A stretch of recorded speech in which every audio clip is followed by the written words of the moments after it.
అరే చింటూ, ఈ రోజన్నా నన్ను పద్యం పూర్తి చేయనిస్తావా లేదా? చేసేదంతా నువ్వే కదా. ఏడ్చేవులే, కూర్చో ఇంకా. ఉప్పు కప్పు రంబు నొక్క పోలిక నుండు చూడ చూడ రుచుల జాడవేరు పురుషులందు పుణ్య పురుషులు వేరయ్య విశ్వదాభిరామ వినురవేమ.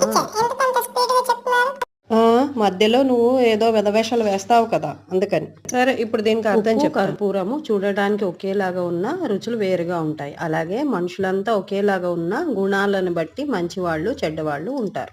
బంటి అభి तुम बोलो.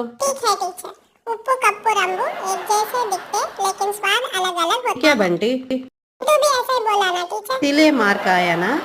ऐसा नहीं बोलना चाहिए. అత్త, ఇప్పుడు నువ్వు చెప్పమ్మా. ఉప్పు కప్పు రంబు నొక్క పోలిక నుండు చూడ చూడ రుచులు జాడవేరు విశ్వదాభిరామ వినురవేమ. మూడో లైన్ తల్లి ఇందులో. అమ్మి పురుషు అనద్దు పురుషులు జోలికి వెళ్ళొద్దు అంది టీచర్. అవునా తల్లి?